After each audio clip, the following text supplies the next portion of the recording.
KPCC president സ്ഥാനത്ത് നിന്ന് K സുധാകരനെ മാറ്റും എന്നുള്ള കാര്യത്തിൽ ഇനി ഒരു സംശയവുമില്ല. KPCC പുനഃസംഘടിപ്പിക്കാനുള്ള ശുപാർശ AICC general secretary Deepa Das Munshi ഹൈക്കമാൻഡിന് നൽകും.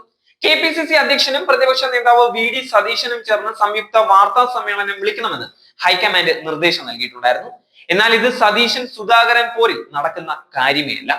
അതിനിടെ നിയമസഭയിലെ വിവാദങ്ങളിൽ പ്രതിപക്ഷ നേതാവ് VD സതീശനും രമേശ് ചെന്നിത്തലയും ചേർന്ന് മാധ്യമങ്ങളെ കാണുകയും ചെയ്തിട്ടുണ്ടായിരുന്നു. KPCC അധ്യക്ഷൻ തയ്യാറാവാത്തത് മൂലമാണ് സംയുക്ത വാർത്താ സമ്മേളനം സാധ്യമാകാത്തത് എന്ന് VD സതീശൻ ഹൈക്കമാൻഡിനെ ധരിപ്പിച്ചതായാണ് ലഭിക്കുന്ന സൂചനകൾ. അതിനിടെ KPCC അധ്യക്ഷ പദവിയിലെ മാറ്റത്തിന് ശേഷം പ്രതിപക്ഷ നേതാവിനെ മാറ്റാൻ സാധ്യതയുണ്ട്. ഇക്കാര്യത്തിൽ കോൺഗ്രസിൽ സംഘടനാ ചുമതലയുള്ള AICC ജനറൽ സെക്രട്ടറി KC വേണുഗോപാലിന്റെ തീരുമാനം നിർണായകമാണ്. എന്തായാലും ഇപ്പോൾ സതീശനെ മാറ്റുകയില്ല. എന്നാൽ തദ്ദേശ തെരഞ്ഞെടുപ്പിലെ ഫലം സതീശന് ഒരു പരീക്ഷ തന്നെയാണ്. KPCC അധ്യക്ഷ സ്ഥാനം ഒഴിയാൻ സുധാകരൻ സമ്മതമാണ്. ഹൈക്കമാൻഡ് നിർദ്ദേശിച്ചാൽ ഒച്ചപ്പാടിനില്ലാതെ സ്ഥാനം ഒഴിയുമെന്ന് സുധാകരൻ വ്യക്തമാക്കിയത് പുനഃസംഘടന ഉറപ്പായി എന്നുള്ള തിരിച്ചറിവിൽ തന്നെയാണ്. സുധാകരനും പ്രതിപക്ഷ നേതാവ് VD സതീശനും തമ്മിലുള്ള അകൽച്ച സംഘടനാ സംവിധാനത്തെ നിശ്ചലമാക്കുന്നു എന്നുള്ള വിലയിരുത്തൽ ഹൈക്കമാൻഡിനുണ്ട്. പ്രധാന വിഷയങ്ങളിൽ പോലും കൂട്ടായ ചർച്ചയിലൂടെ പൊതു നിലപാട് സ്വീകരിക്കാൻ കഴിയുന്നില്ല. സംയുക്ത വാർത്താ സമ്മേളനം പോലും നടക്കുന്നുമില്ല. സംഘടനാപരമായ കാര്യങ്ങളിൽ സതീശൻ മുൻകൈ എടുക്കുന്നത് ഹൈക്കമാൻഡ് അനുവദിക്കില്ല. KPCC അധ്യക്ഷന്റെ ചുമതലകളിലെ കൈകടത്തൽ ഗൗരവത്തോടെ തന്നെ കാണുകയും ചെയ്യും.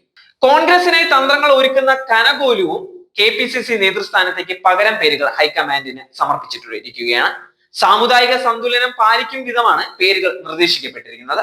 KPCC പ്രസിഡന്റിനെ മാറ്റിയാൽ പ്രതിപക്ഷ നേതാവിനെ മാറ്റണമെന്ന ആവശ്യം ഹൈക്കമാൻഡിന് മുന്നിലേക്ക് വെക്കാൻ കോൺഗ്രസിലെ ഗ്രൂപ്പ് മാനേജർമാർ കൊണ്ടുവരാനും സാധ്യതയുണ്ട്. KPCCയിൽ എല്ലാവർക്കും അവസരമുണ്ട് എന്നുള്ള തരത്തിലുള്ള തോന്നൽ കൊണ്ടുവരാനാണ് ആവശ്യം.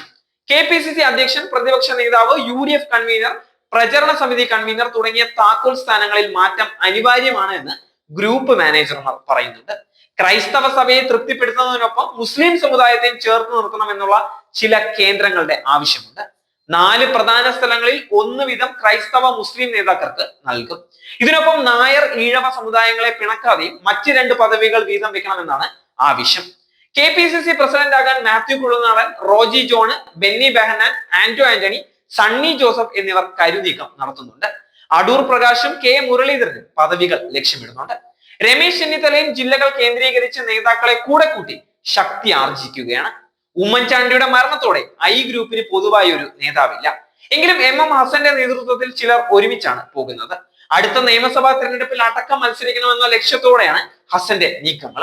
ഉമ്മൻചാണ്ടിയുടെ മകൻ ചാണ്ടി ഉമ്മന് എല്ലാ അർത്ഥത്തിലും ഗ്രൂപ്പിന്റെ നിയന്ത്രണം നഷ്ടമായിരിക്കുകയാണ്. പാലക്കാട്ടെ രാഹുൽ മങ്കൂട്ടത്തിന്റെ വിജയത്തോടെ ഷാഫി പറമ്പിൽ കരുത്തനായി മാറുകയും ചെയ്തിരുന്നു. കിങ് മേക്കർ ആയിരിക്കുകയാണ് അദ്ദേഹം.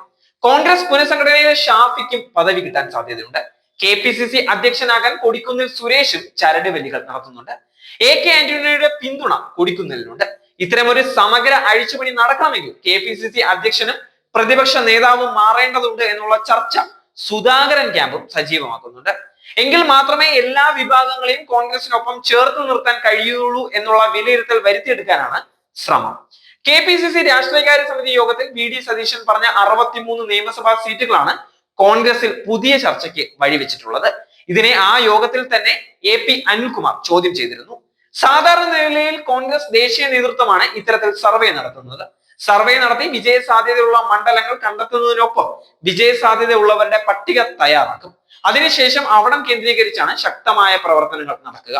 ഇവിടെ സതീശൻ എന്തിന് ഈ റോൾ ഏറ്റെടുത്തു എന്നുള്ള ചോദ്യമാണ് കോൺഗ്രസ് നേതാക്കൾ തന്നെ ചോദിക്കുന്നത്.